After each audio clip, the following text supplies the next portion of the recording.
Anupama serial से related update लेकर आ चुके हैं हम आपके बीच में। राही का फैसला आखिरकार होने क्या वाला है। राही और प्रेम के बीच में जो लड़ाई स्टार्ट हो चुकी है, क्या उसमें राही फिर से सुनती हुई नजर आएगी, या फिर इस बार राही का अपना सेल्फ रिस्पेक्ट आगे रखते हुए राही काफ़ी ज़्यादा सुनाने वाली है और काफ़ी ज़्यादा एक तरह से वार्निंग देती हुई नजर आने वाली है। क्या कुछ होगा आगे जाकर कहानी में, कैसे श्रुति का कच्चा चिट्ठा खोलती हुई नजर आएगी राही, या फिर यूँ बोलूँ कि राही कैसे अपनी लाइफ को सुधारते हुए नजर आएगी, इस पे बात करेंगे। इस वीडियो हम बात करेंगे ग्रैंड फिनाले की कि आखिरकार ग्रैंड फिनाले में क्या कुछ नया लेकर आने वाले हैं मेकर्स, और क्या कुछ नया आपको दिखाने की कोशिश की जाएगी, या फिर पुरानी कहानी को ही नया बनाकर आपके सामने पेश किया जाएगा। हमने देखा रिसेंट एपिसोड, और रिसेंट एपिसोड देखकर आपको लगा कि किस तरीके से अगले ही एपिसोड में जो है आपको राही और प्रेम के बीच की लड़ाई आपको जल्द देखने को मिलेगी। हमने देखा है कि किस तरीके से रिसेंट एपिसोड में तो प्रेम बिल्कुल चुप हो गया, लेकिन प्रेम के दिलो दिमाग पर फिर से वही बैठ गया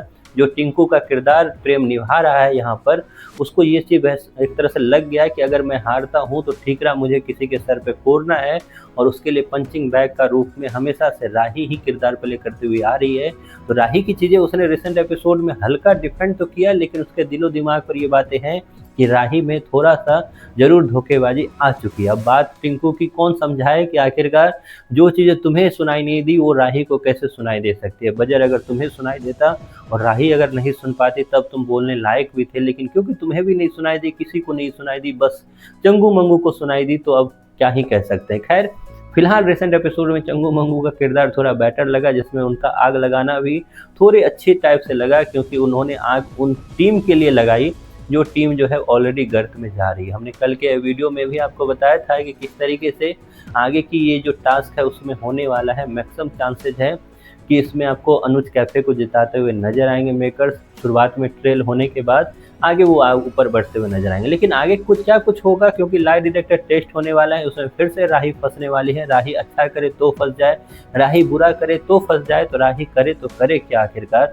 राही लाई डिटेक्टर टेस्ट में एक तरह से प्रेम की टीम का पार्ट लेती हुई नजर आएगी, पक्ष लेती हुई नजर आएगी, तो भी राही पे सवाल उठ जाएगा, क्योंकि राही की इस सवाल का जवाब जो राही देती हुई नजर आएगी वो कहीं ना कहीं लाई डिटेक्टर टेस्ट उसको फेस करता हुआ नजर आएगा, उसे वो रॉन्ग बताता हुआ नजर आएगा। रॉन्ग जैसे होगा अनुपमा की टीम को वो पॉइंट मिलता हुआ नजर आएगा। अब सवाल प्रेम के दिलो दिमाग में ये घुस जाएगा कि राही चाहती ही नहीं है हमारी टीम जीते, क्योंकि राही ने बोला कि अगर प्रेम की टीम जीतेगी तो उसे खुशी होगी, लेकिन लाई डिटेक्टर टेस्ट ने वहां पर उसे फैच किया और उसने बताया कि गलत कह रही है राही, मतलब राही को बिल्कुल खुशी नहीं होगी प्रेम की टीम अगर जीतेगी।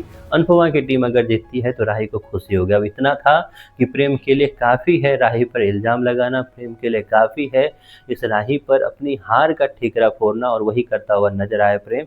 राही पे जमकर वो बोलता हुआ नजर आया, लेकिन अब जल्द ही आपको दिखेगा कि राही अंदर से भर चुकी है। राही का जो सहन शक्ति है वो भी कंप्लीट रूप से अब एक तरह से हार मानता हुआ दिख रहा है, और राही जल्द ही आपको ग्रैंड फिनाले पे एक तरह से भड़कती हुई नजर आएगी। अभी वो नहीं बोलेगी कुछ, लेकिन ग्रैंड फिनाले तक आते आते प्रेम की हरकतें इतनी ज़्यादा खराब होती हुई नजर आएगी कि राही उसके बाद अपना जो स्टैंड है वो लेना स्टार्ट कर देगी, खास करके प्रेम के सामने। वैसे में आपकी क्या राय है राही के लिए, आपकी क्या राय है प्रेम के लिए, इसके बारे में आपकी जो भी राय है कमेंट बॉक्स में ज़रूर बताएं।